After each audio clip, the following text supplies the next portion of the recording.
Thanks for joining us, and welcome to the Reptile Living Room, featuring John Taylor of HerpHouse Magazine and James Tintle with ColdBlooded Publishing. The Reptile Living Room is brought to you by HerpHouse Magazine, the premier digital magazine for the reptile hobbyist, and by ColdBlooded Publishing, your exclusive reptile media publishing company. Now, here are John and James in the Reptile Living Room.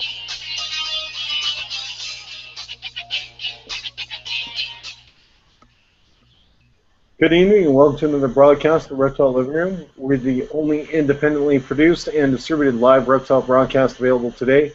Each week we bring you a specific panel of herpetoculture and herpetological respondents to discuss the various aspects of our community and current events impacting and affecting herpetoculture and herpetology.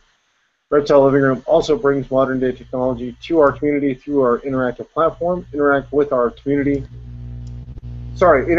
hosts, guests, and other like-minded individuals on the Reptile Living Room YouTube channel live during the show. Man, completely blew this intro, Jimmy. I'm your host on the channel Reptile Apartment Group, and would like to introduce my co-host, James Tintle of Tremendous Tricolors. Hello, James, as well as introducing the always forgotten executive producer, Mr. Chad Burns, with no cheesecake this evening. Last week you had caramel cheesecake, as far as I remember. Last week. Wow, what an intro, John. Hey, you know.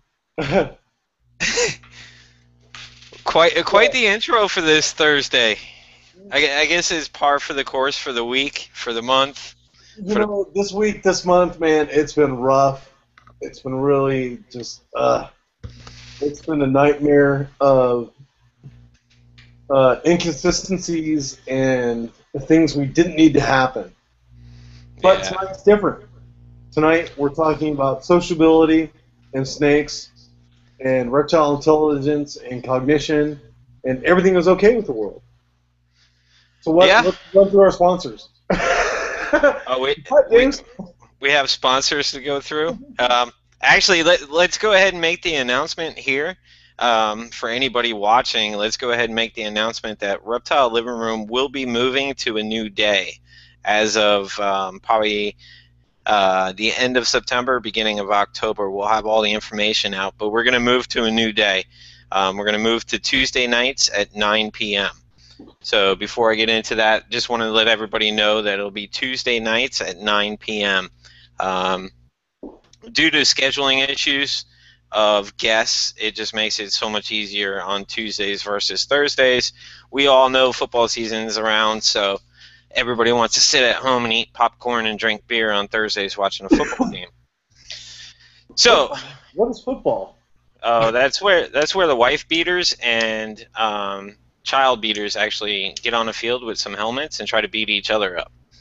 So it's actually taking up the male aggression. You need a reason to sit around.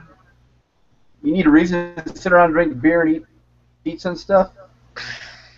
Well, not really, but you know. I was going to say. Well, it could be just Reptile Living Room. That could be a good enough reason, right? It's true. Reptile Living Room is always a good excuse to sit around, eat popcorn, and drink beer. I do it every week. Oh, boy. No problem. All right, enough with the funny stuff on Reptile Living Room this week. Let's go right into our sponsors. First sponsor of the night is going to be Blue Maestro with their Tempo unit. Digital thermometer. You don't need to be sitting there. You can actually check it right on your cell phone. All the information comes to your cell phone. So go ahead, and it's temperature, barometric pressure, and humidity device. So it records all of that for you and sends it right to your cell phone. So that's the Tempo by Blue Maestro. We'll go into a Canadian reptile supplier. Yeah. The Dragon Lair. Check them out. If you're watching us on Google+, you can check the right-hand side. I have all the links on the right-hand side there. The Dragon Lair. Now for your reptile shipping, reptilesexpress.com. Contact Debbie over at reptilesexpress.com and tell her Reptile Living Room sent you. They have great rates on shipping. You can get boxes, heat packs, cold packs, all that stuff. You can order it all from reptilesexpress.com. Now we'll go into somebody that's done some great artwork, Nadalyn Bieto. So it's reptilearts.com. She does stickers, commission artwork. Check her out. She's done some really cool stuff lately. Another artist we have as a sponsor is Rachel Winchin of Happy Gecko Sticky Situation. I guess she is extremely busy this time of year getting ready for Tintle. Friends with her on Facebook, and she just says her printer's going non-stop between now and Tintle Park. Is that what you've seen too, John? Dude, between now and Tintle Park, my wife and I were just joking about that with my mother-in-law. We're like, wow, Rachel is like, she just sets paper in the printer and just lets it go until she wakes up in the morning. And then when she wakes up in the morning, she just sets more paper in there and just lets it go. Yeah. It's literally continually just non-stop. I think Becky figured it out. She has 2 weeks of printer to go before she actually reaches goal to finish for Tintle Park alone. She's going to need a forklift with those big paper wheels. Bring it right up into the front door and just hook it on the thing and just let it go. Exactly. Rachel, that's great news. We're very, very happy for you. We're only making fun. No, no big issues there. I know you're watching. So let's go to one of our final sponsors tonight. It's going to be reptileapartment.com. That website is owned by the one and only John Taylor, our co-host over there. Check out reptileapartment.com. We got all kinds of stuff coming up in the near future for reptileapartment.com.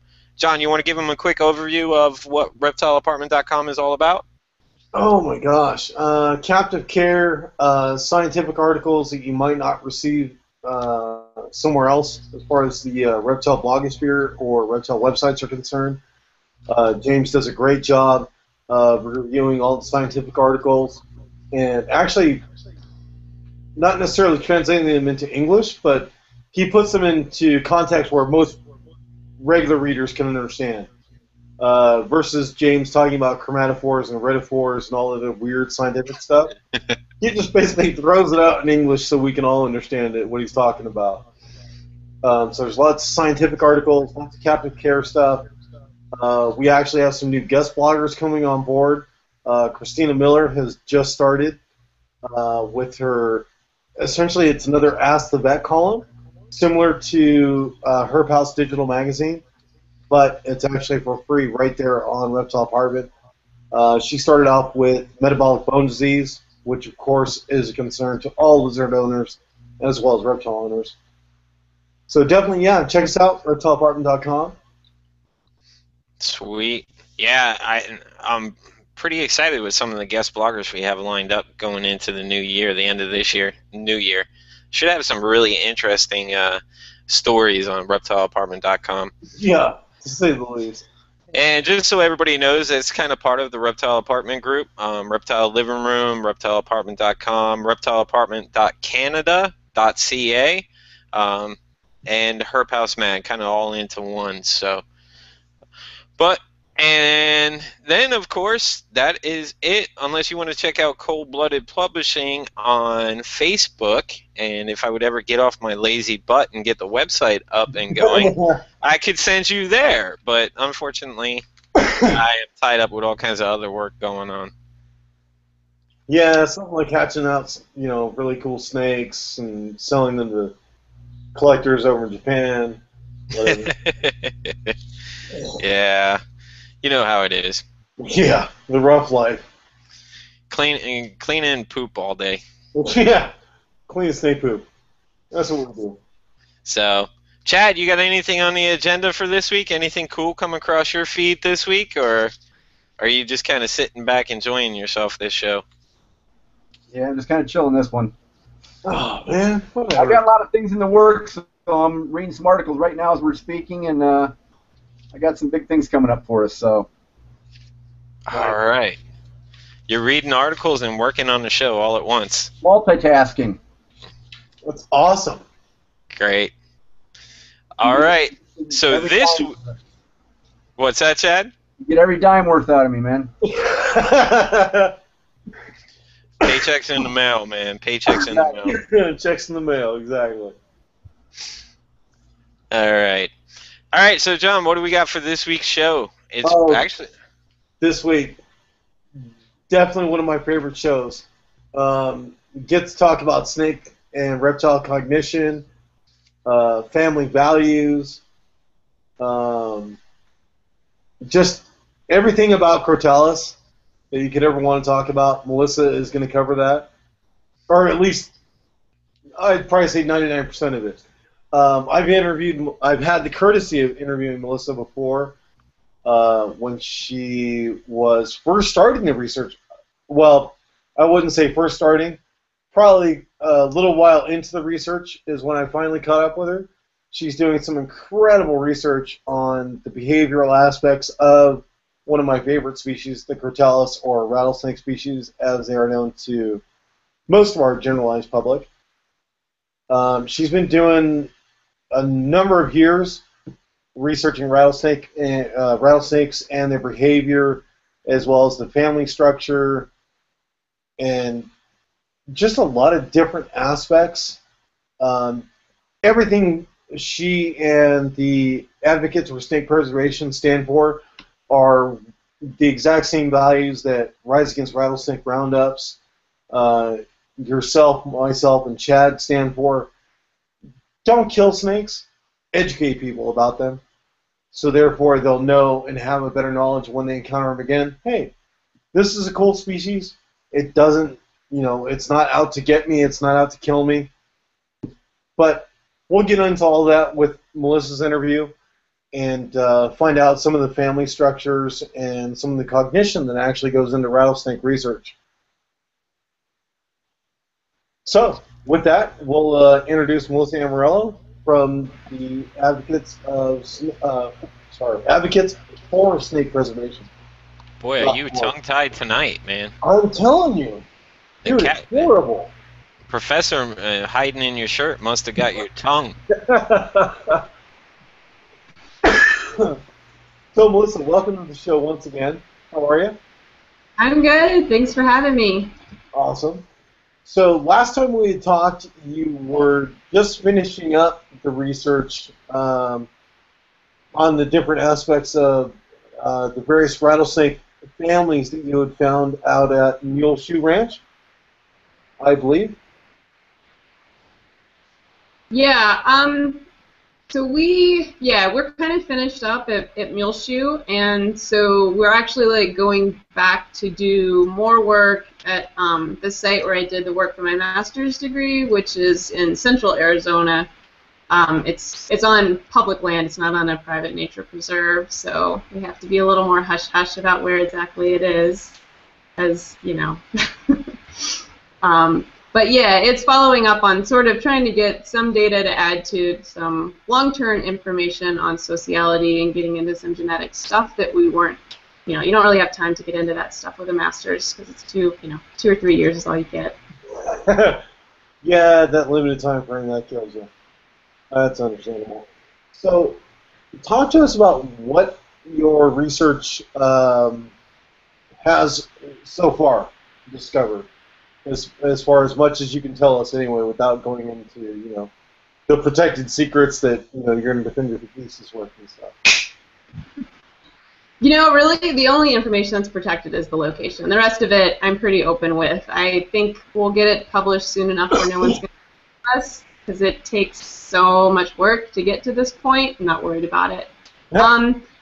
So basically what we set out to do, well, let me step back a little further. So I started off my graduate program wanting to look at color change in Arizona black rattlesnakes because that's another cool thing they do is they can change color like a chameleon, not quite that fast, but that dramatically from a light gray to a jet black, within a few minutes to an hour. And so I was trying to figure out that. And so a friend of mine said, hey, I know someplace you can go in the spring and you'll just see piles of them. So it's a really good opportunity to get a big sample size. You can look at a lot of different snakes.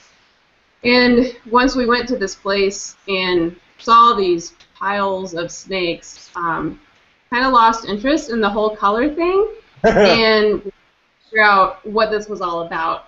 You know, you can imagine groups of denning snakes that's not a new phenomenon. That's certainly not a discovery on our part. I mean, people have known that snakes have done that and taken advantage of that for bad things, which we can get into later, since we've known, you know, that snakes exist. When we think about big communal dens, though, you usually think about places like Canada or, you know, the northern part of the western United States, where it's just so cold that there's very few places where animals can get underground and get below the frost line where they're not going to die over the winter. Well, I work in Arizona. We don't have any place like that. I mean, there's abundant habitat for snakes to den seemingly pretty much everywhere. And with Arizona black rattlesnakes, you have places within their range where they den by themselves and den in groups at the same spot. So there's something else going on, or that was our thought, that there might be something else going on than just we don't want to freeze to death, so we're forced to be together. And you know, part of that is a bias that part of me wants to say even snake biologists, but I also want to say especially snake biologists have, that we just don't give them credit for a lot of things. We won't even consider certain behaviors, and I've actually gotten, not so much now because this has been going on for several years, but in the beginning, like more pushback from other herpetologists than from people that study birds or primates, that they just wouldn't even consider that there's anything going on besides we're cold and we have no choice but to be together. So that was where the project started. We wanted to see if there was a way, I'm not going to say through, but a way to show that there's something else going on besides just being cold. So what we did, we know from talking to a lot of people that observe snakes at dens that if you handle them too much, they change their behavior. Some people believe that they'll abandon the site, which obviously is not good for a study like this. Even if they don't abandon it, it seems like the snakes spend a lot less time on the surface, so it's hard to study behavior when you can't see them. So we had to find a different way to tell individuals apart for this study. So following work that's been done on, you know, people that study whales, people do all kinds of studies on whales, and nobody's catching them and putting pit tags in them. I mean, that's just ridiculous. So they use patterns. They use, in the case of whales, you use scars. And so what we did was Arizona black rattlesnakes, like a lot of rattlesnakes, have a series of blotches going down their back, which is usually visible. And those blotches, if you just glance at them, they seem pretty regular. But once you start looking for irregularities, they jump out. And with most snakes, we can pick out 3 or more irregularities and call that an identification. And so far, if we have at least 3 different things on a snake, we've never found another individual that has that exact same pattern. And of course, this sounds kind of circular, because if I've already decided they're individuals and we never pick them up, how do we know? Well, when they're away from their den sites, we have been capturing them to get DNA samples for the genetics work. So we do have a backup with some of the snakes where we paint their rattles so then we can see who they are if we can't see the pattern. So that was the first step. That was, for snakes, kind of a new and also a very old method of studying them. And then we used time-lapse cameras, remote cameras, that we set up so that we could monitor their behavior all day long, and without having to worry about the presence of a human, even from a distance away with binoculars, disturbing their behavior. So that was really helpful because, as with all snake studies, we had zero money. People are expensive. Cameras are cheap, relatively cheap. So that was our basic setup. We had 2 springs where we collected data in 2011 and 2012. And at this site, the snakes come out in the 1st or 2nd week of April, and some of them hang out until mid-May. So we had about 4 or 5 weeks that we could collect data on snakes. And so then the next step is, like, that's great. We got all these pictures of snakes. We made time-lapse videos so we could see what they're doing all day. We know how to tell them apart. But how do you decide if they're social? We're still just at a pile of snakes. So again, because no one does this with snakes, or no one used to do this with snakes, now people are doing it. We went back to how people characterize sociality with other animals. And so we use what's called an association index. And basically that just estimates the amount of time any or every pair of animals in the population spends together. So if you have two snakes, Eve and Yellowtail, you take the number of times you see Eve by herself, the number of times you see Eve with Yellowtail, the number of times you see Yellowtail by herself, and also with other snakes that that aren't each other. And so that's the total amount of time you see those snakes, and then you relative how many times just the two of them are together. And so that's the percent of their time that they spend together, or an estimate of, because obviously they're probably together and apart sometimes when we don't, when the cameras don't catch them. And that's their association index. And so it's a 0 to 1. 1, the snakes are together all the time. 0, the snakes are never together. And that's how we use, that was sort of the baseline that we started with to describe their social behavior. I feel like this is a very big, long speech.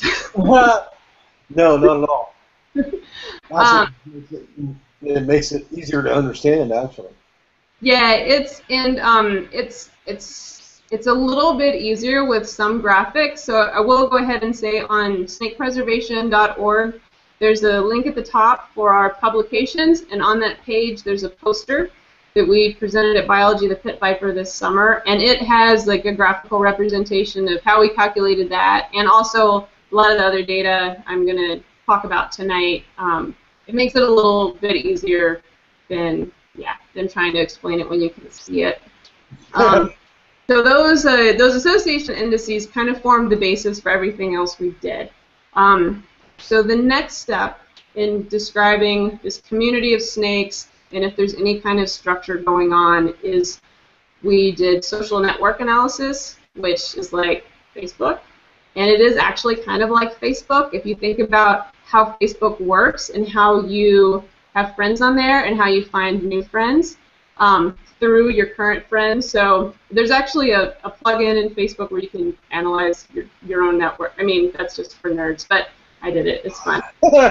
So if you can picture yourself, and you're a little node right here, and then you have a group of friends that's maybe 5 direct connections that you have within the whole Facebook network.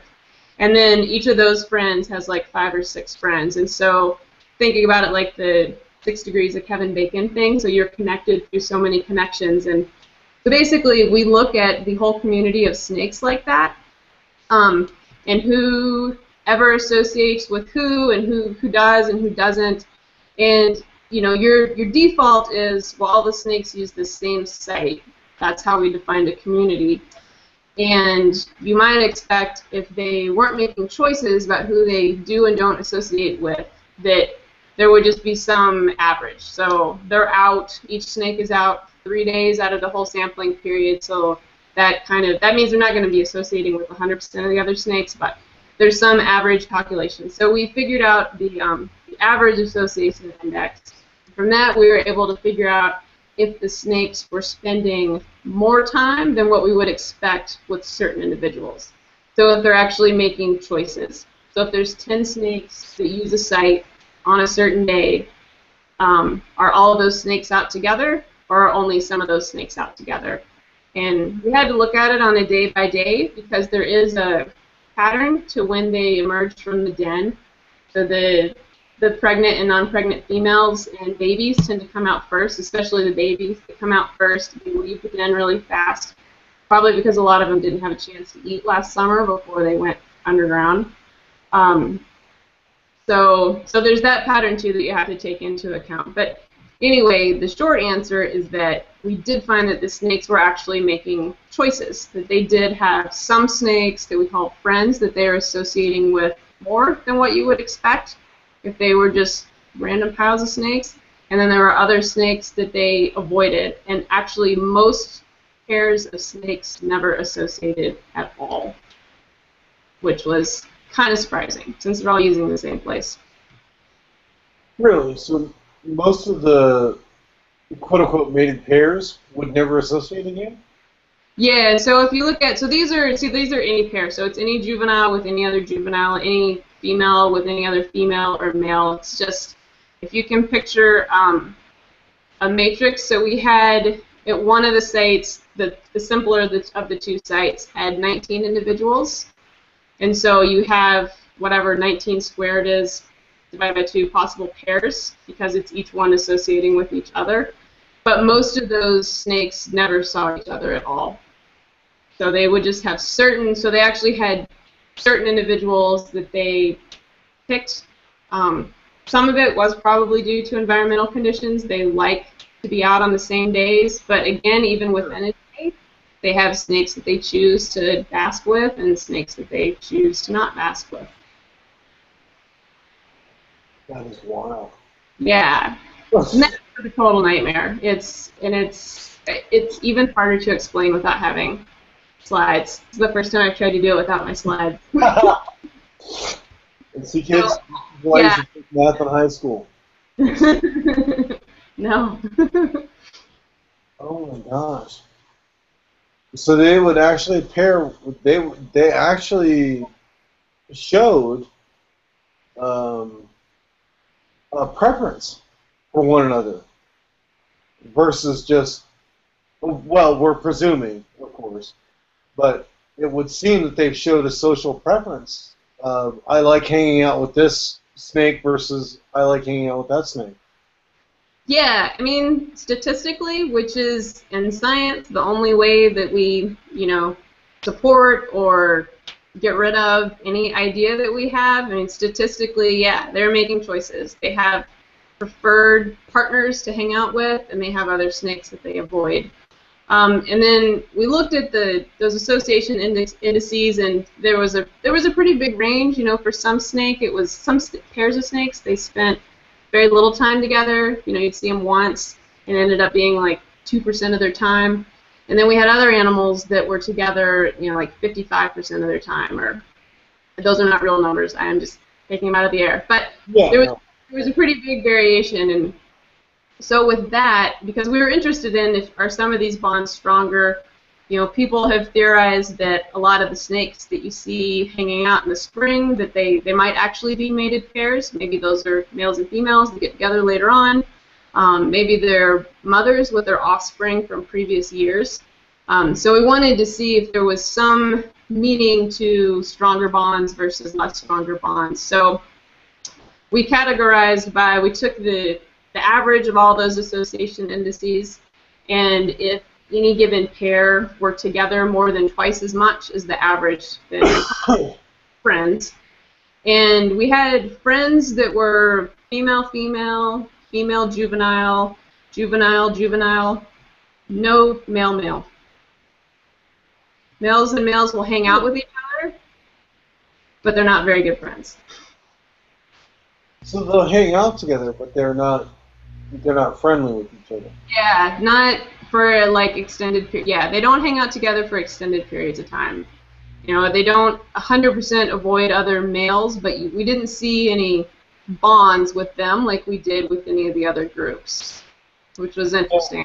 And at least as far as the nests that we've monitored, so trying to link it back to some of the work we've done on parental care at these sites, even though we did have females and babies that were from their nests, some of which are theirs, some of which are not.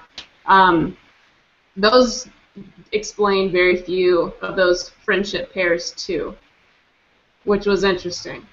So we have so far no idea of what those bonds mean. It was mostly double females. Wow. Yeah. So it's not a parental bond then? Yeah, it wasn't. It didn't seem to be a lot of parental bond. It could be, I mean, some of them could be like mother-daughter pairs from years before we worked there because they were older. They were adult snakes. Sure. Because we only started doing the family work a year before, the summer before this, so we're still missing a lot of that, and maybe over the years we'll be able to fill in. that's kind of the problem with a study like this, because a lot of it was trying to figure out the best way to measure this, how do you characterize an association between snakes? I mean, if we don't know what social behavior is in this context, you know, we know what fighting looks like with rattlesnakes, we know what mating and courtship looks like with rattlesnakes, but any other kind of social interaction, you know, we don't know. And probably a lot of it is through chemical cues, because that's important to a lot of snakes, to most of them. So, you know, we used a very, you know, just a very basic rule of, are they within a body length of each other?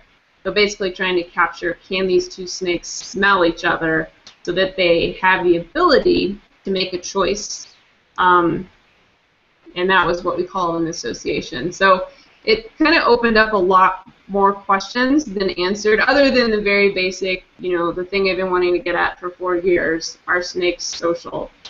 Yes, they are. Animal behavior definition, they are social. Yeah, there's no doubt about it, and especially last year when I had spoken to you originally, and we were talking, and you had said, or at least had observed, what would appear to be a mother reining back in a hatchling from going too far away from the den.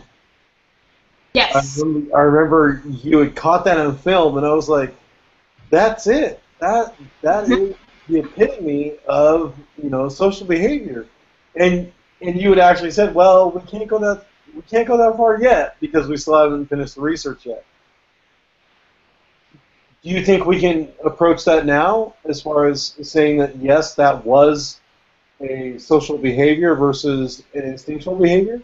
Yeah, I think we can say, I can say a few more things about that. So the first thing is that I believe that example we talked about at that point, I think, was not actually that snake's mom, which was the other thing that actually made it so cool. Right. It was a newborn, and the female that particular newborn hung out with all the time was still pregnant.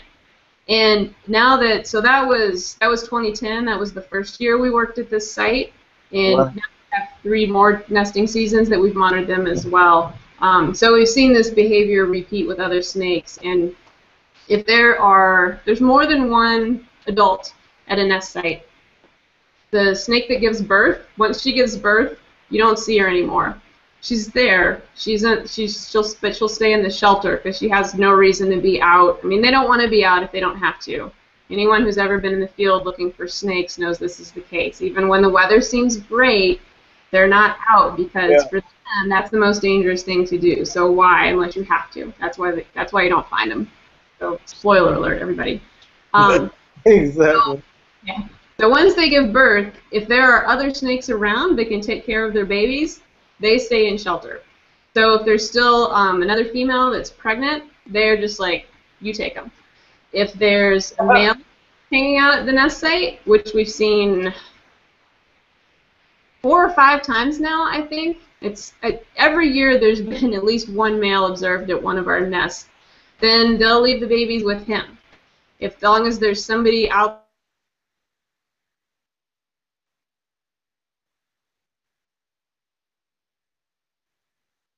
to be a presence about dealing with, even if they don't do any care behaviors like the one you were just talking about, that's it is a form of care, because their presence is, a lot more frightening to something like a squirrel, which is the most common attacker we see at our nest. So in that case, there was a baby. He had been hanging out a lot with this one pregnant female, and he started to wander out from underneath their shelter into the sun and closer to the human observer, which, of course, from the snake's perspective, is the enemy, not the enemy, the threat. And she put her body in between that baby and the direction he was going into danger.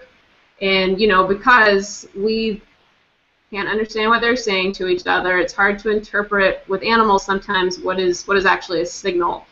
And so the way in animal behavior that we define signals, and the way you can call it a signal, is, did the receiver respond in some way? And so in that case, and in other similar examples we've seen, that baby turned right around and went right back into the shelter. It was like the kid going and standing in the corner. That's what he looked like. And we've seen mothers do that too, and we've seen other cases where non-mothers have done that with babies as well. We've never seen a male do anything like that, but we see them sitting with the babies a lot. It seems like they're showing up at the nest sites to shed, and it could just be because it's a safe place for them. It's where they spend the winter or close to it. And for some of them, maybe it was where they were born, and so they associate it with a safe place. And you know, when snakes are shedding, they're kind of vulnerable because they can't see really well. But maybe it's just an aside. But the outcome is that they're there, helping to take care of the babies, sitting out there with them, being a passive defense for whatever threat might come along. And that's been. Yeah, that was pretty surprising. We weren't expecting to see that. You know, we've never seen any of the males exhibit courtship behaviors to the females, so that's not what they're there for. And that would be a waste of time anyways, because the females are not interested in that the year they give birth. But they don't do it. Sometimes you'll get quick little, like, chin rubs, but we've seen that at the dens too, and I think a lot of rattlesnakes do that just to kind of say hi to each other. That's what it would seem like to me is the chin rubs is more of a acknowledgement signal. You know, hey, I know you're there. I don't want anything. I'm just letting you know I'm here so you don't try to eat me. Yeah, and, you know, I mean, if there is something with some of these sites and maybe only certain, you know, friend snakes are allowed to use them, I mean, they communicate with chemicals. And when they do the chin rubbing, I mean, that's the purpose we think it plays in courtship, is that the male is saying, like, hey, I like you. So maybe they're also saying, like, hey, remember me? I'm Roger. I'm your cousin or whatever. I'm your friend, so I can hang out here. Because we've seen them. You'll see a snake approach a group of basking of snakes that are all hanging out, and the new snake will come up, and you know the other ones see the movement, and they look over that way. And then as the new snake is passing by, he'll do a quick chin rub on him, and they usually respond. I mean, we've never seen one respond like aggressive. You know, usually they're just like, okay, cool, it's whoever, it's Ron, whatever. Exactly. Oh, that's George. Whatever. He's cool. Now, as far as the males, because we had talked about this before in the prior interview. Males, according to species, I guess, don't exhibit too much parental behavior, even in the rattlesnakes. Yeah, and that's, They're you know... a bunch of lazy bums. They just kind of hang out and be like, hey, yeah, I did my job, whatever. Yeah, and there's some...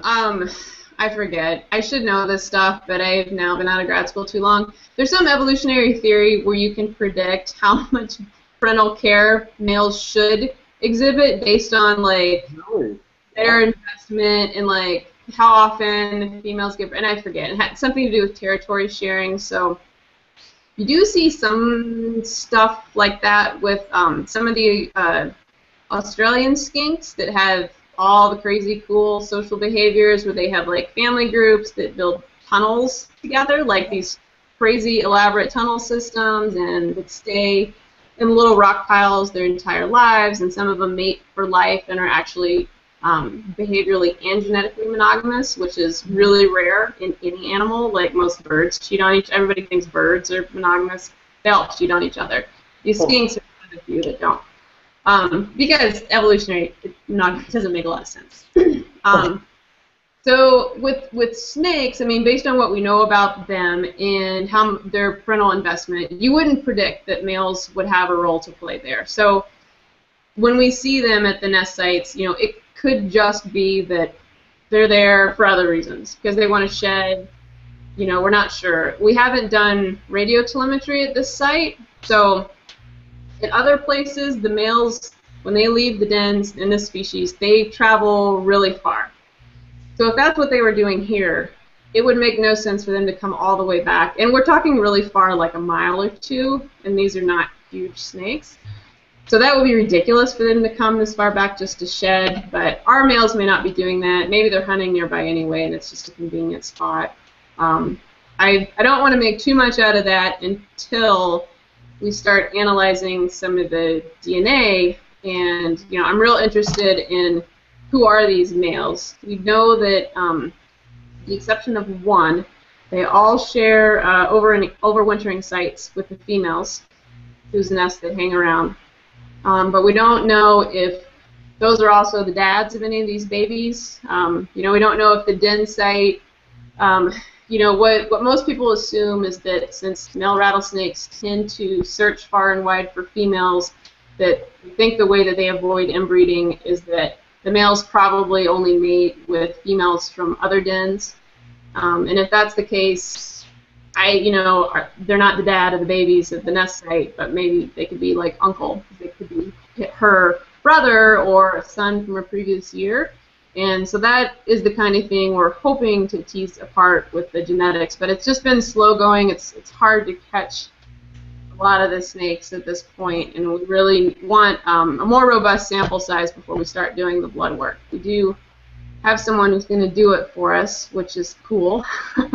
But we need more samples. But we have actually gotten a lot of the males now, which is promising. Nice. Yeah, how do you, for our audience, how do you establish between instinctual behavior and social behavior? As far as research goes, is there, because we always hear about, eating is just an instinct. You have to eat to survive, or you have to breed to, continue the species. Is there a definitive way yet that science has come to conclusively and said, okay, this is instinct, this is, not instinct? I think if people are trying to make that distinction between those two very broad groups of behavior, that's a false distinction because, so you can have innate and learned behavior, and innate just includes anything that you are, and we have innate behaviors too, that you're just programmed to do, like animals just know how to do from the time they're born, and then you have things that you learn how to do that are taught. And so as far as learned behaviors in, reptiles in general, that is still a very new thing, and it's tough. It's a really tough thing to study, because if we're talking about, you can learn by trial and error, so that doesn't require any kind of sociality at all. And you can imagine that for any predator, they get better at hunting. So do they innately know how to do some form of hunting from the time they're born? I'm sure every predatory animal knows how to do that. I don't think with any of them it's 100% learning, but they get better at it.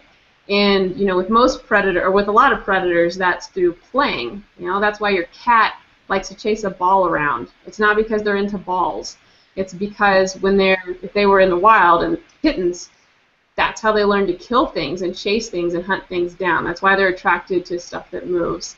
And most predators learn how to hunt by playing. And with some, you've got mothers or dads to bring them back animals to play with. Yeah, exactly.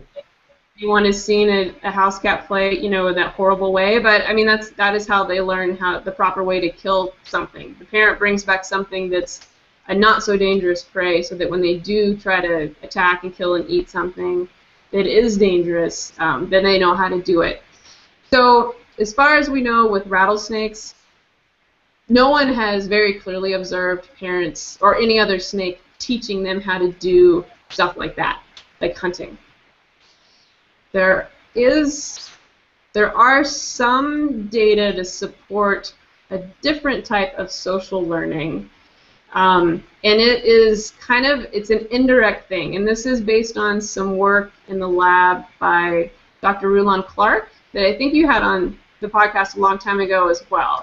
And yeah, he also is definitely the complement to the other suite of just very cool rattlesnake research. His stuff is awesome. So it was in the lab, but he had the snake set up in a very naturalistic enclosure. It was really big. And basically what he demonstrated, and this is a quick summary, if you had a rattlesnake in there, they let a prey item go. If that snake was successful at a certain spot in getting that animal and killing it and eating it, the next snake that came into that enclosure was more likely to use the same spot. And, you know, they did it in such a way where it wasn't just like there was a really good spot. So they would shuffle it around and make that happen in different parts and different, you know, substrates and things in the enclosure. And this is something that a lot of animals that have social systems do, like insects do this a lot. And it can be through chemicals, so it's indirect. But the snake, it seems like, can assess a spot. Like, okay, this smells like successful hunting spot, so they know to use that. And that's why, you know, again, if you spend a lot of time in the field, and especially if you go back to the same places, you will see animals hunting in the same location. And sometimes we've seen different species of rattlesnakes using the same spots, so that may even be something that transfers from one species to another. It could just be a good spot, because that is not a controlled experiment we have done. But given what Dr. Clark demonstrated in the lab, it really makes you wonder. And it also makes you wonder if they are learning from each other about other good spots. So where is the best place to sit in sun where you can get warm, but you also have a little bit of shelter from aerial predators, or you can't be seen as well? Like, can they transfer that sort of information too? And then this is basically it's the same kind of thing. So this is called public information. So it's not directed. It's not like the mother-baby thing where the mom is directing the information at one individual. It's like the successful hunting snake sort of lays it down, and it's open to anyone. So it's public. Right. Juvenile rattlesnakes, newborns, if they're not born right at their den, if they are born somewhere nearby, they will follow a scent trail from an adult back to the den. Or we think that's what they're doing. It's a really hard thing to measure in the field. But that would be another example of public information. You know, somebody's leaving a trail. It might not be their mom. It might be just other rattlesnakes. It might not be intentional. But it is public information that's out there, and it's I mean, it's like it's an indirect kind of social learning for them. I have a question. When the baby snakes are born, and say they're born, you know, in the den, when they first travel out for their first real hunt, do they do it alone on their own time frame, or do we find, you know, groups of them going out at the same time? That is a very good question. So the way it works generally, and there's some variation, you'll have a litter that's born. The parental care period lasts, the immediate parental care period lasts until they shed their skin for the first time, which is 7 to 14, you know, 1 to 2 weeks. And once the last baby has shed, so if one sheds a day or two early, they'll all stay together. But once the last one has shed, it appears that everyone splits up. Now, again, because they're so tiny, no one has placed radio transmitters on all these to see exactly what everyone's doing. And even the ones that are born right at the den, they split up, but they don't go very far. You know, if we hunt around right after the family split, we'll still find babies, like, hunting within, you know, like, most of them seem to be within a 20 to 50 yard radius from their nest site. And they're probably all in there. They're so hard to find because, you know, coiled up, they fit in the palm of my little hands. They're so cute. Sorry. So yeah, I don't think they go very far. Now, do they come back at any time after that? Besides when cold weather moves in, or, you know, for brumation period, do they come back and then travel back out? That is a good question. They don't, at this site where we've done most of the work, they don't have a lot of time They are finishing up. I mean, actually, about this time of year is in past years is when the last families have split, and they can get snow, you know, second week of October. So they have maybe a month to hunt. So I don't know at night. I mean, until it's getting cold, they may just stay out all night hunting. Although the babies are probably hunting lizards, so maybe not. But yeah, you know, I don't know. We haven't had cameras set up. Well, I take that back. When we've had time-lapse cameras set up after the family split, we haven't seen anyone coming and going during the day. So if they are doing that, they are exiting the shelter before the sun comes up and going back after the sun goes down, which probably means they're not doing it. They're probably just finding a spot near wherever they're hunting. Oh, interesting. Now, do you find that the babies that are born, say, this year, do you find that they go back to the same den, or can you find those babies at other dens nearby? We have not yet found any crossover between our den sites. So the site where we've been doing most of the work, there's one group of dens that's on one side of a road, or well, there's two den sites there that are within 20 meters of each other, and a bunch of places where the snakes bask and nest, about 10 sites altogether. All of those, they share nest sites. Some of them nest in one den, some of them nest in the others. Across the street, and it's about 400 yards away, so not very far, is another den, and two nest sites associated with that one. And we've never seen anyone that's born on one side of the road show up on the other side of the road. Now, we haven't seen 100% of the babies at the den, so they could die. I'm sure a lot of them do die. Or maybe they're going to other dens, but you'd think we'd pick one up at that next closest den. I mean, 400 yards is not very far. I've had snakes go, 3 or 4 times that in a day, just, finding a new place to hunt. So if they were switching dens, it seems like we would have picked it up, but, absence, something is not evidence of absence, whatever that quote is. Well, doing genetic work, you could actually kind of pinpoint a little bit better once you get the genetic work done between the den sites. Am I correct on that? Yes, yeah, and that's another thing, because we're also wondering if they are avoiding inbreeding, that would be a really nice, convenient place to pick up females too. So yeah, we are hoping with the genetics that we can clear up some of that. Now, are they crossing the in between the den sites? Are they crossing roads at all, or? Again, because we have or any type of man-made structure where they might encounter human predation, so to speak? Yeah. So between those two sites that I just described, there's a road and there's a trail, both of which, it's a dirt road, but both of them are very well used for dirt roads and trails. We've never found a snake on either one. We've never seen one on the trail. We've never seen one on the road. We've never seen a snake hit on the road. None of the other guys. There's a couple of people that know about the site. They've never seen it either. So I don't know if they just avoid crossing that, and that is why there's not any mixing from the dens that we know of. I mean, again, like you said, once we do the genetics, we might find out that they are crossing a lot. We just don't see them.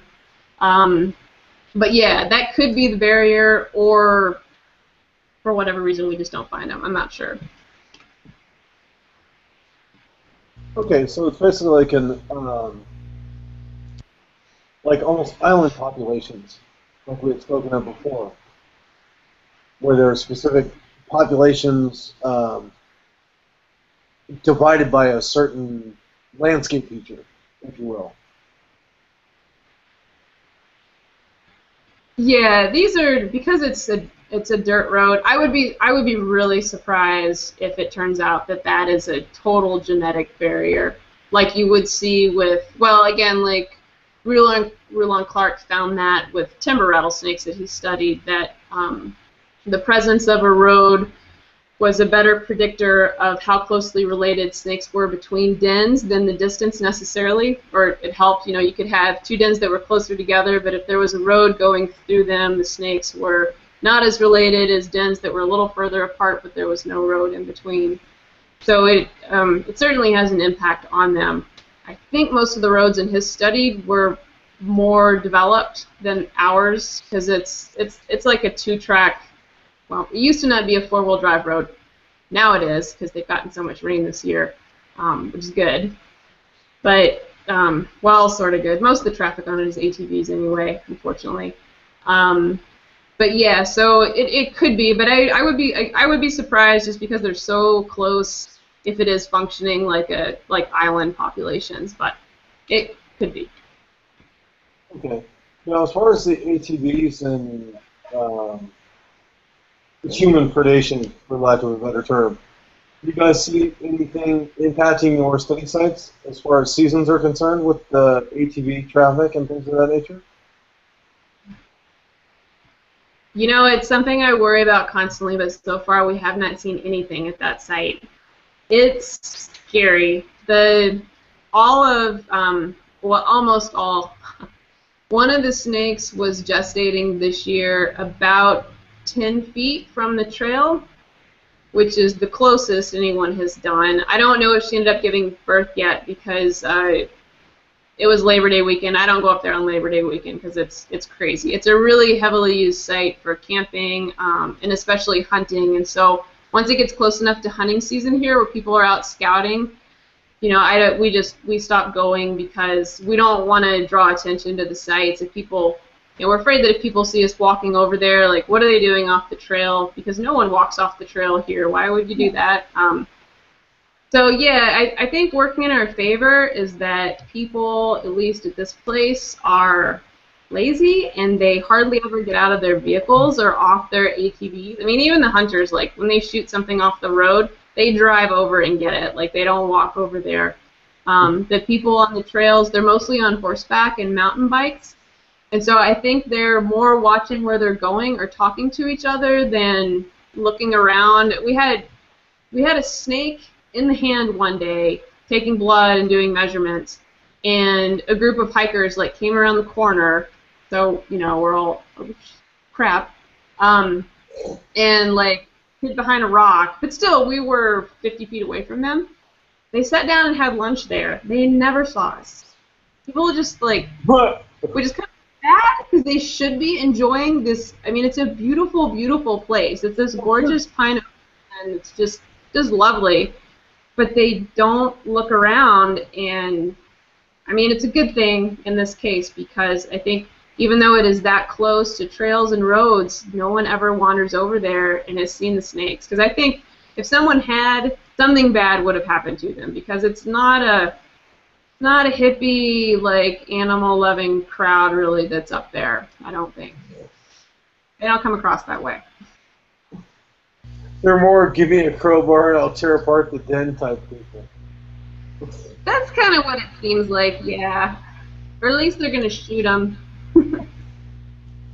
Let's shoot them and post them on Facebook. Yeah. Well, of course. You got to do that. So what are some of the aspects that you've run into with the preservation of rattlesnakes versus the population of snake haters because of your research? Yeah, so my thoughts on how to go about snake preservation, snake conservation have been pretty solid for a while, and was actually a factor in me switching from the color project to social behavior. I think for a long time with reptiles, people who are interested in their conservation approached it from a numbers and from a utilitarian perspective. So they're like, well, a snake eats a lot of mice, and mice eat crops, mice spread disease, so mice are bad.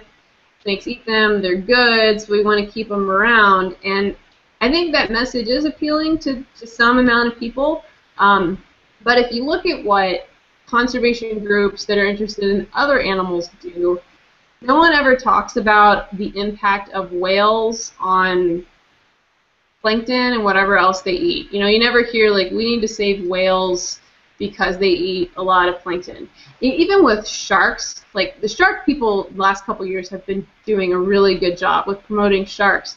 But you hardly ever hear, like, we need sharks because we would be overrun with fish. The way that we overfish, like, that's not going to happen anyway. But, Yeah. you know, they never say that. In the case of sharks, they talk about how cool they are.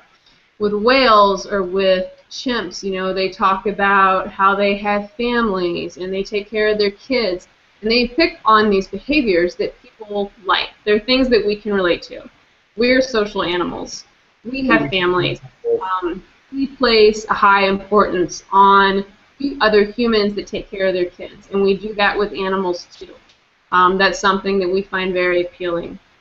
So what I decided to do a few years ago when I started blogging at Social Snakes was, why can't we make an emotional appeal for snake conservation?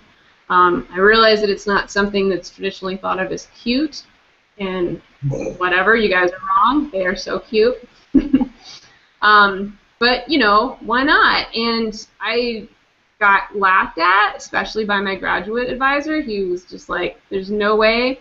No one is going to think a rattlesnake is cute. But I have seen people change their mind. You know, at the beginning of a talk, when I ask people what they think, and, you know, by the time I get to the end and I showed them videos of mommy rattlesnakes taking care of their babies, defending them from squirrels, to hear a group of not snake people cheering on a rattlesnake over a squirrel is amazing, because most people love squirrels. They're little, they're furry, you know, they're adorable, and people don't generally like rattlesnakes. But when they see a video of a squirrel going after a bunch of baby rattlesnakes that I have been, like, pumping up at that point, talking about their families, like, it's really interesting to see that change, and it's really cool. And I have people come up to me afterwards and say, you know, this has totally changed my mind. Like, I don't think I could just whack that diamondback in my backyard's head off anymore.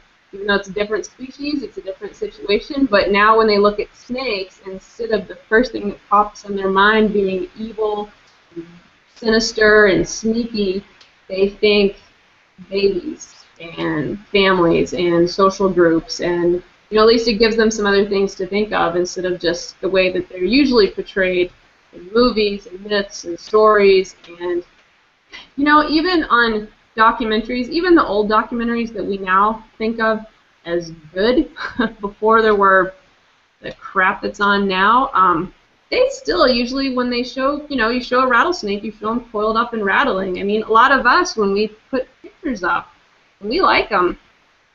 We throw up a picture of a rattlesnake rattling because it's very dramatic, but when that's the first thing that pops into the public's mind, they don't think that's cool and beautiful. They think that is a mean animal that is waiting out there in the desert to attack them. And so I don't do that. It's like one of the little subtle things.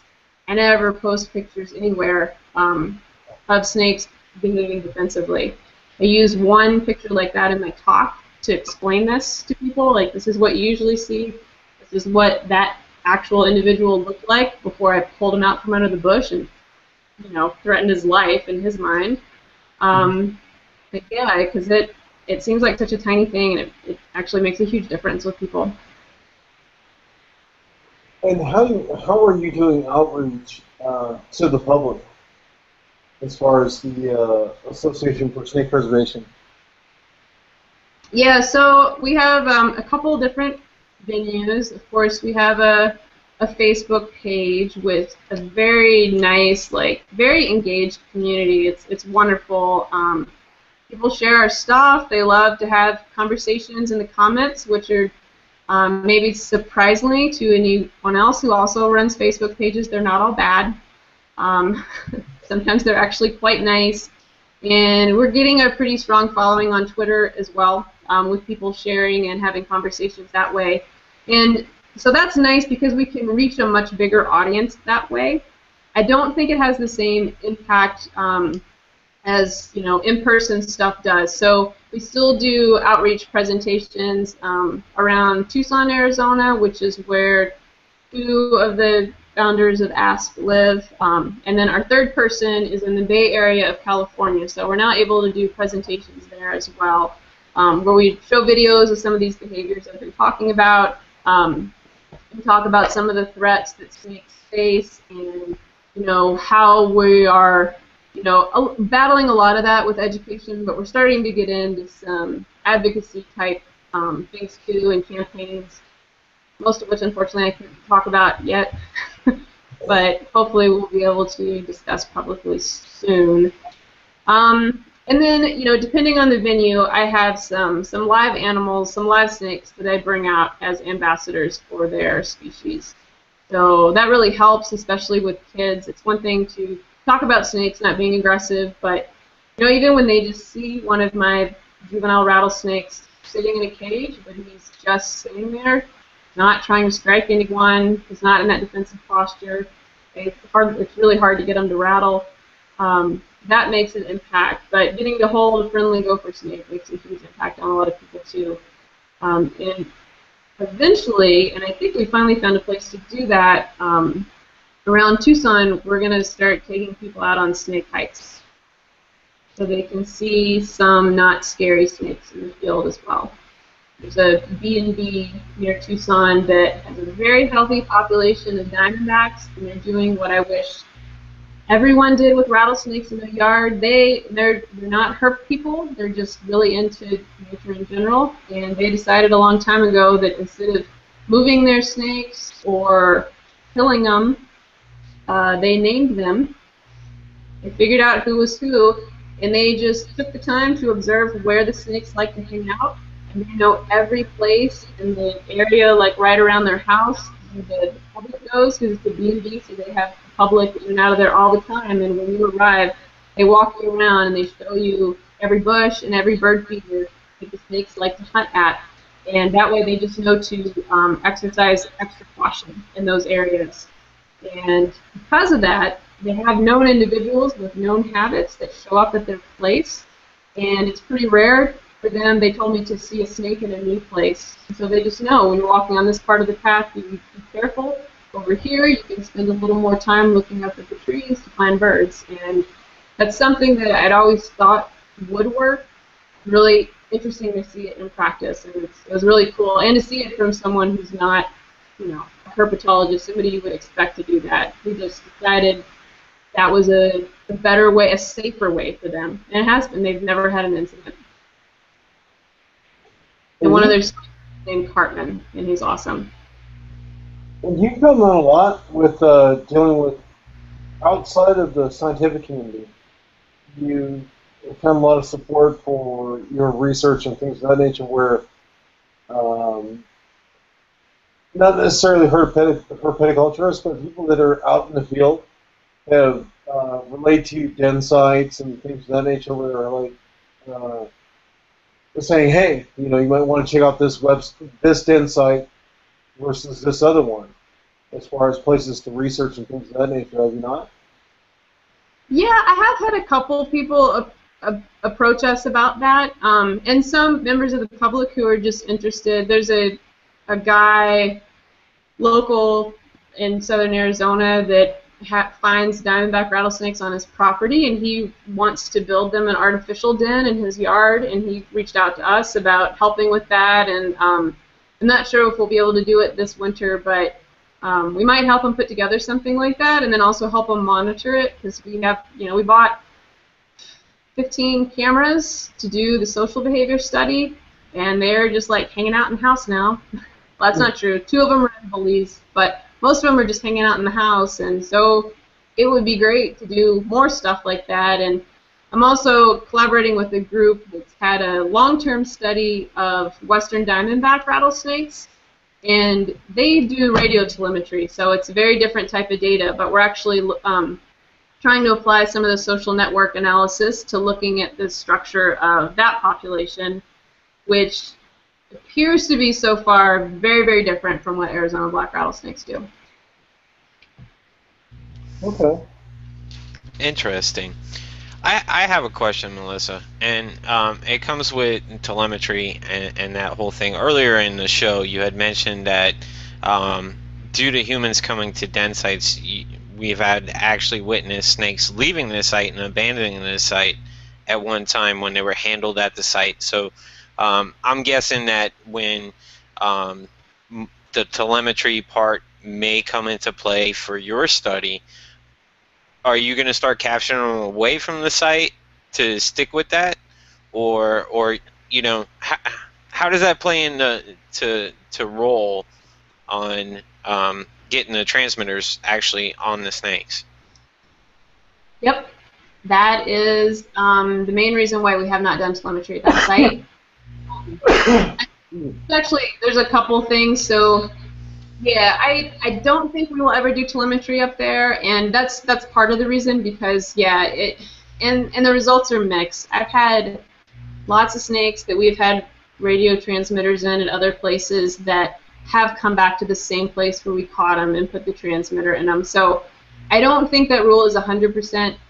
It does seem like the snakes might be a little more sensitive about special spots like nest sites and den sites, but there hasn't been a study of this. You know, these are anecdotal things that people have noticed, and if you don't have radio transmitters in them, and if you're not seeing the snake anymore, you can assume that that's why. It could have died. It could just be hiding under a rock. You know, they could change their behavior, and you don't know. We decided to play it on the safe side and never touch them at these sites. And so for collecting the DNA for the genetics, you know, that's why we haven't done it yet, because we waited until they're on the move and away from the site. So we're very much limited with just having to come upon them as they're leaving the site in the spring, or with the family situation, you know, after they've started hunting and stuff. And then we catch them and take blood and measure them and stuff. But yeah, that's why we've only gotten half or a little less of all the snakes in the study. It's a lot harder that way. It's tempting to catch them while just hanging out at a den because they're all right there. But a lot of the den sites where people have done that, the snakes don't behave in the same way that they do at our site. There could be other factors, but the safest thing to do, we decided, was to just, you know, not do that. We were more interested in the behavior than the genetics, at least to start. You know, we can always do, and this was kind of always our plan, do the behavior first, touch them never at those sites, touch them as little as possible elsewhere, and then once we've gotten enough behavioral data to do what we did, you know, then we can go back and try to catch them. And yeah, some of the snakes have died. So we're not going to get everybody that was part of the initial study, but hopefully we'll be able to get enough. Whereas if we had started catching them initially, we might not have gotten any behavioral data or enough genetics, and I would still be in grad school, and that's just the worst possible outcome. Right. Now, do you think, in your personal opinion, would it be easier to put the transmitters in babies and juveniles that kind of might still be learning a behavior or finding those special sweet spots that you had mentioned earlier? Do you think it would be easier just to kind of, you know, look at the transmitters for the younger ones versus, you know, an older one and an adult that's been around and you know, that might be afraid of doing that site? Yeah, that's interesting. No one's, and a lot of this is because no one's really made that comparison if it has less of an impact on a young animal than it does an old one. And part of the reason for that is the batteries on transmitters that are small, transmitters that are small enough to put on juvenile snakes. So with snakes, for those who don't know, you have to implant them inside of the body. You know, they can't wear a collar because they're, you know, snakes. And if you tape them on, which you can do taping or gluing, but as soon as they shed their skin, the transmitter's gone. So it's a much shorter term project doing it that way. So most radio telemetry studies with snakes, you do a surgery and you put it inside the body cavity. So because of that, it has to be really small. And the smaller a transmitter is, the smaller battery, the less range, so the closer you have to be able to pick up the animal, but also the less time it's going to last. So The smallest transmitters I worked with, which would be too big for a newborn, but you could look at putting in a rattlesnake that's a year or two old, they would last 6 months. And Gotcha. that is, yeah. So then you're looking at doing really frequent surgeries, very difficult to get animals through the winter without timing it just right. And, you know, going under anesthesia that often, like, we have no idea what kind of impact that has on an animal. I mean, if you've ever had a procedure done to yourself where you had to go under anesthesia, like, it's a big deal. We have human doctors that do that, especially, you know, with our older, like, dogs and cats, you have to get blood work done and all this stuff to make sure you're okay. And so to just be doing that, never mind the, like, cutting them open and stuff to put it in, it's a big impact. So there hasn't been a lot of work of any kind done with juvenile rattlesnakes, but that's an interesting idea that it might affect them less. And dens aside, the most common way that we encounter a rattlesnake or any snake is when they're out on the move, right? Because they're a lot easier to spot when they're out crawling. And they know that is the most dangerous thing they do already. So that's the best time to catch them and do this bad stuff to them, because they already know, like, oh, I knew I had this risk, and now it happened. Right. So that's the best thing to do. But then, you know, you're lucking into catching one, and so, you know, you might get one that's associated with a den like this, you might not. And we did luck into at Muleshoe, the dens that we had there, we found all of them because snakes that we put transmitters in when they were middle of summer, like, crawling around, then led us back to dens that they shared with other snakes. So it can happen that way, but it's a lot easier when you just have somebody that shows the den to you. Right. Chad, you have anything? I think I'm pretty good. I mean, I've been just sucked into the whole conversation this whole time. I know, me too. It happens every single time she's on the show. So Nothing. I do want, because there's a chat going on between us about DNA from, like, how do we get DNA, because I keep talking about the limitation with that is that we had to catch the snakes and we didn't want to do it. Yeah. And so Chad to get it from shed skins. And you absolutely can get DNA from sheds. And that's great when you can do that because you don't have to handle the snakes at all. And if the shed is fresh enough, on Arizona black rattlesnakes, because they have so much dark pigment in their skin, you can often see the pattern. So those same irregularities that we use to identify the snakes, sometimes we can pick that up in the shed too. So it does need to be fairly fresh. You know, DNA degrades rather quickly in sunlight. Most of the rattlesnakes at our site tend to shed in their shelters anyway, so the sun isn't the problem. But because they shed in their shelters, often we just don't find them. So we had great hopes of, you know, again, like the families are together until the babies shed and then they split. And they keep talking about how the males come there to shed and then, you know, they leave. But it seems like when they shed their skin, they go way deep into these dens and nest sites. And sometimes we can see the sheds and pull them out, but most of the time we can't. But we have gotten some that way. And when I said we'd only gotten DNA from a little less than half, that's actually not counting the sheds because we haven't done a really great inventory of the sheds we've gotten. And we do have, especially with the babies, we've gotten a lot of sheds. Now, So yeah, that was a good question. Is it the squirrels interacting with the Arizona black rattlesnakes that rub the shed skins on the fur of the squirrels? I've seen a couple of videos of these squirrels going up and grabbing a shed skin and, like, rubbing themselves down with it. So if you wouldn't mind that. That is, maybe that's where we'll find the shed. I'll blame the squirrels for that one too. That is the videos you've seen. That's those are western rattlesnakes, like northern Pacifics and southern Pacific rattlesnakes. The best studied squirrel rattlesnake interactions are from California. So that's where those, I think, probably, I've never seen a video of any other species. And we've never seen a squirrel doing that, but I mean, you know, we don't follow squirrels around all the time, so they might. But yeah, and that they're not DNA, people think that they're like making themselves smell like a snake, so the snakes have a more difficult time detecting them, but I'm not sure that we know exactly what the deal is with the rubbing snake skins on you. It's weird. That is a question for Rulon Clark. Okay, fair enough. And what about obtaining DNA from venom? Is that something you guys can? I mean, obviously you can do that. Is that something you folks are looking into later on? No. We have no interest in collecting venom from snakes because, you know, every type of thing that we need to do to a snake, we can do with the snake in a tube. You know, we can use tongs, we can put the head in a tube, which, for those who don't know, this is just a clear plastic. It looks like a big straw that you can see through, and it's a way to safely kill a venomous. I guess it works best with vipers.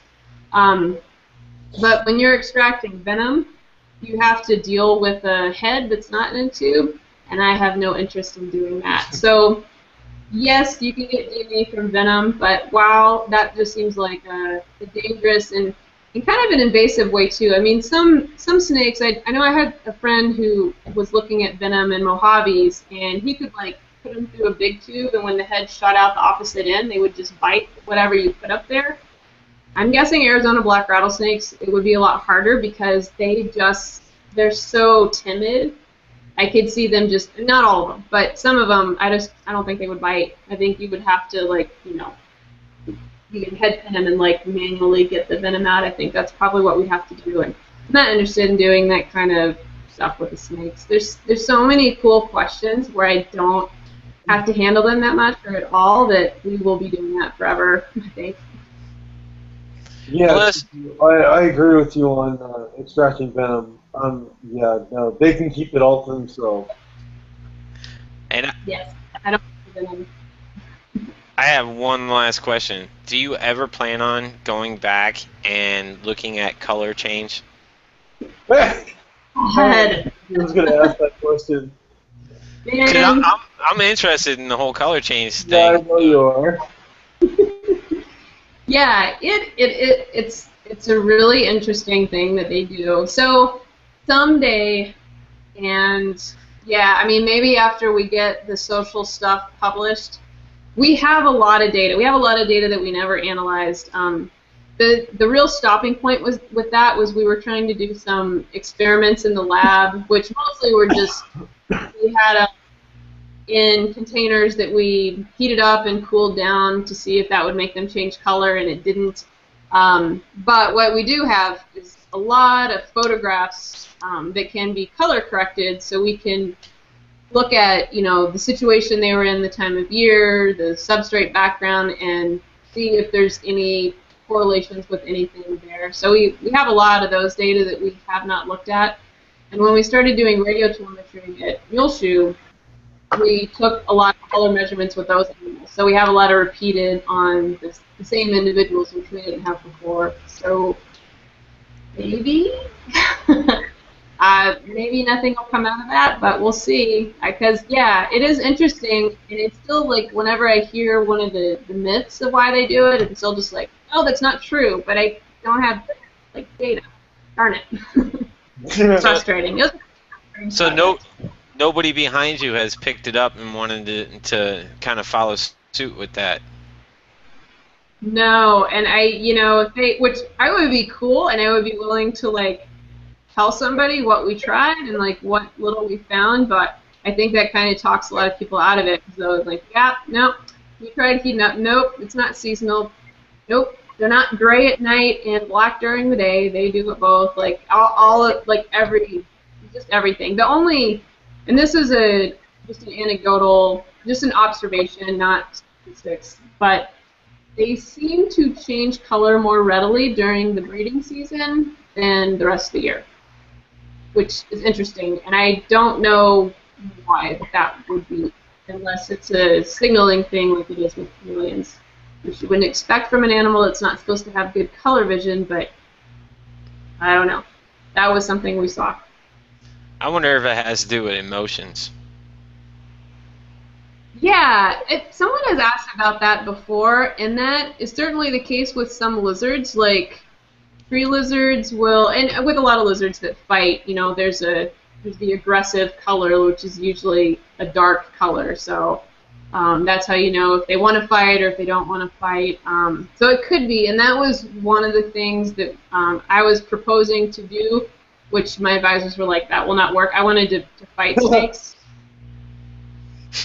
And see, and also look at female choice, and if the female, you know, like maybe this, since we did see this like more color change during the mating seasons, we thought, well, maybe it has to do with combat, and maybe they turn different colors when they're fighting to signal that they don't want to fight anymore or to avoid a fight. And you know, maybe females are attracted to darker snakes or lighter snakes. And I've also heard people say that the males are making choices based on color, but I don't know about that. These are not people who have done experiments. So yeah, it could be, but apparently it's very hard to get snakes to fight in captivity. One of my advisors, Gordon Schuett, that his PhD was all about copperhead combat. He did a lot of stuff on copperhead combat and mate choice, and he said it was really difficult, and he really didn't want to send me down that path because it was hard to get them to fight. And the female choice thing, he's like, they will almost definitely not do that in a cage. Really? So they will alter their behaviors once they get into a captive environment then? Yeah, and you know, maybe it would be different if you had captive bred snakes, or if you could somehow remove the stress of, I don't know how many different things he tried, how those snakes were kept, how naturalistic exposure was. I don't know, but he said, yeah, that they, and it could just be that there's not a lot of mate choice going on in the wild. I mean, we make assumptions about snakes that are in combat, and you know, the whole story is like, oh, the bigger male like defeats the other one by pushing him to the ground, and then the female's going to go with that one over the other one. But how often that's actually been recorded, I don't think very. It's a nice story, though. It's not like there's a bunch of females standing on the sideline like cheerleaders. I get the winner! No. I get the winner! I mean... Yeah, that's something that's always fascinating. Not care at all. That's what's always fascinating me, actually, is when the males combat, it's like there generally speaking, is no female around. Well, I think mostly there is. They're usually hidden somewhere. Oh, okay. Yeah, because I've seen, like, there was a pair of snakes at Muleshoe that I've got some, not Arizona Blacks, because I've never seen them fighting, the one thing. But a pair of Diamondbacks that these two boys, they shared a den, and it's some times of the year. Actually, so there was one week they were hanging out at this particular spot, the manure pile. They were coiled up within, 3 or 4 feet of each other, so pretty close. I'm sure they knew the other one was there. A week later, same spot, I filmed them fighting for like a half hour. I never saw the female, but I assume there was one there because I don't know why else they would do that. I mean, as far as we know, they don't defend territory because you see snakes like that in close proximity or close enough or crawling next to each other during the active season. And if you look at people that have radio tracked them, their home ranges overlap all over the place. It's not like big cats or something. So we think that they are usually fighting over females, but if the female's not into it, they will probably still fight. So they start fighting, and she could just take off. Yeah, it's like, you big dummies. You can go eat. Leave me alone. That's males for you. Males, they're just wrestling around. They're just playing games. Exactly. Wasting time. Just wasting time. Have you ever heard about blue racers chasing people in the field? I have heard a lot of stories about a lot of different snakes chasing. Well, what I heard is I don't. Huh? I guess they don't have very good eyesight, and up here, people wear blue jeans in the field, And these snakes will come up and see them and chase after them and think they're another snake because they got bad eyesight. And I guess that's why they chase people out of the fields around here. Because I'm in farm country and we got a ton of blue racers around here. Well, that's really interesting. No, I've never heard that as a potential explanation of the chasing. I think usually when people say that they're being chased by snakes, they're full of it. You know, there's like something behind them that the snake wants to get to and hide, and so they think they're chasing, and really he's just trying to get to that rock. But from legit sources, I know that some elapids do chase people, and because in so many ways, coluber racers seem like, I don't know. I can almost believe that. I'm surprised that they wouldn't be able to smell the difference. But maybe if it's like that time of year and their hormones are so raging, like they don't take the time to be like, wait a minute, that smells like a person, not a snake. And I can attest to that in captivity. Males in captivity, I mean, during the springtime, take them out. I have 4 or 5 males that will actually crawl up my arm and, you know, try mating with my finger. I mean, they don't care. They just, and I'll go in and I'll wash my hands and make sure I have no female smell on my hands, and it's just that. Pick them up, boom, latch onto my arm and wrap me around, and tails will start flapping. But, you know, so males, yeah, sometimes they don't care. All right. Well, I have seen a lot of pictures of rattlesnakes courting roadkill females, so yeah, I guess they're just not thinking straight. Typical male, blind passing, unrequited love. We got a spotted turtle at the Nature Center and breed the rock. Yeah, well, I mean, turtles aren't as smart as snakes. Come on. Hey, now. Everybody knows snakes are smarter than turtles. Come on. Come on. So what are we looking forward to as far as your research, Melissa, in the near future? Yeah, so hopefully we'll have a big enough size to run the genetic stuff and to see, well, I guess the first thing, hopefully we'll have a paper in a peer-reviewed journal about social behavior at the dens, to be followed by something looking at how genetics may, or how relatedness may or may not explain those social relationships. And there's definitely a couple of things I'm working on with the guys studying Western Diamondbacks and different aspects of their social behavior that'll be coming out. Actually, some of that's going to be coming out in the Rattlesnakes of Arizona book that's supposed to be released next year. I think it's next year. There's a couple. It's going to have species accounts, and we wrote the one for Arizona Blacks. There's not going to be a ton of new stuff in there. I mean, some. But in the beginning of that book, they're having sections on, like conservation, and there's also one just on social behavior. So some of the stuff that may not get published elsewhere first will be in that. Some of the Diamondback stuff is probably going to be in that, unless the book slows down and we speed up on the peer review stuff. Right. Now, as far as your research and its continuance, over at the snakepreservation.org/research, there is a donate button down at the bottom left-hand side. And one of the things I want to make apparent to our audience, in case they aren't aware of this, is we always hear about the government research grants and what have you going to such things as how long can a cockroach survive on chocolate bars and things of that nature. This is one of those studies where we can actually donate directly to the studies. They take the donation research money, go and buy cameras and buy genetic supplies, and you actually are funding essentially your own research, as it were, because of the government hullabaloo. Science is really hard-pressed to get any grants or any money whatsoever to research anything. If you could talk to us a little bit about where our donations will go and things of that nature. Yeah. So we are working on getting 501c3 public charity status with the IRS for advocates for snake preservation.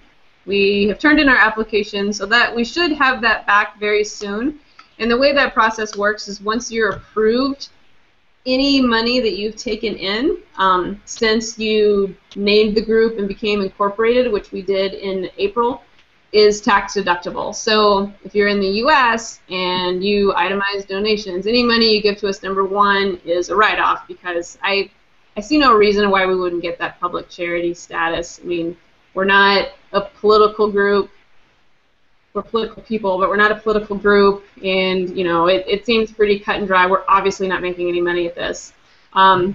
Yeah, so what Advocates does, so we're expanding a little bit from the social snake stuff, which is strictly education, and we're using education and science and advocacy to fight snake conservation issues, or to not to fight the issues, to fight the threats to snake conservation. So we're continuing with a lot of this natural history and behavior research that is interesting because it's new. It's something that a lot of scientists don't pay attention to. But it's also really useful for the education that we do. Like we've been talking about, people really like this. And so we're trying to change the way people view and treat snakes. It makes it really hard to do conservation on even a snake like the San Francisco garter snake, which is just gorgeous and wouldn't hurt anybody. But because it's a snake, and they carry with them all this cultural baggage that we've given to them of being evil and Garden of Eden and all that stuff, you know, it's hard to get public support for that, let alone something that's potentially dangerous like a rattlesnake. So we're trying to get people to think of snakes in a new light, and so that is a big chunk of what we do. Kind of 2/3 of what we do is dedicated towards gathering information to then educate the public and brainwash them.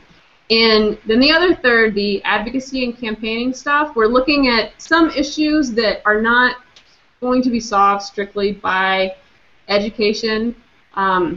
So things like rattlesnake roundups, and so we're in talks with Rise Against Rattlesnake Roundups, as well as some other people about different ways to tackle that, to get those to change. We're not looking to end rattlesnake roundups. We're looking to get them to change their festivals to be education or science research based. So there's a great example in Georgia of one that's been turned into a no-kill wildlife education festival that's bringing in more money and attracting more people than the old Torture and Kill Fest ever did. And I also understand that in Pennsylvania, the rattlesnake roundups that they have there, they do collect animals from the wild, but it kind of has a research spin on it where they bring them in and they do the stuff that most scientists would do. You know, they measure them, they mark them, they take them back to where they originally caught them. And so both of those models would be a big improvement. They still attract tourists. They still, you know, people still pay money to get in. People are fascinated by snakes, and that is the main driver for those events. I don't think it's the torture and the killing. I think it's just because they're snakes, and people are interested even if they're scared of them. And so we would like to work toward all the roundups being changed to one of those models or some sort of combination of both of them. And so we're just trying to figure out the best way to go about that. And that's a big project that we will be working on probably for a long time. So yeah, any donations we get goes directly to that.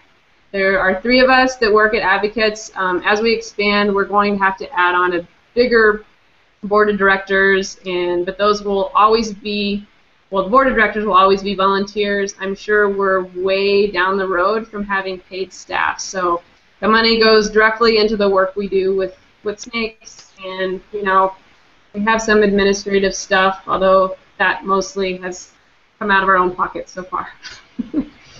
So that's what you're going to do, and hopefully another month, if I don't sell them all at the Tucson Reptile Show, we'll have some t-shirts to buy, and proceeds from that will go to help snake conservation and feed hungry people, because we're going with this hippie clothing shop in Tucson that feeds hungry people when you buy clothes from them. That works. Kill 2 birds with 1 stone. Well, no, that's a sad way of putting it, but yeah. Oh, boy. Anything else, guys? Chad, any more questions? Because I think we should wrap this one up. And very interesting interview, Melissa. Glad to have you on. I was definitely intrigued the whole almost 2 hours here. Very cool stuff. Yeah. It definitely has progressed a lot more since last time we talked a number of years ago.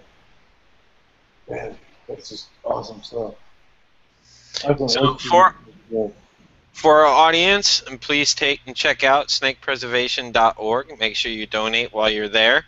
Check it out. Also, socialsnakes.org. Is that correct too, Melissa? Is still up and running as well? Yep, that's still where we do all our blogging at socialsnakes.org. So check out those two. Anything else you want to promote? Oh boy, I think that's it. Thank you guys so much for having me. It was great. It was really interesting. Good questions. Thanks for being on. So definitely. All right, audience, this is our last Thursday night show. So starting either the first Tuesday in October or September 30th, one of those 2 days, we will be switching till Tuesdays. So no longer any Thursdays. You'll be able to catch us on Tuesdays at 9 p.m. till 11 p.m. On G+, Facebook. You can find us on Facebook at facebook.com/Reptile Living Room. Anyway, everybody have a good weekend, and we will see you next time. Awesome. Thanks again, guys.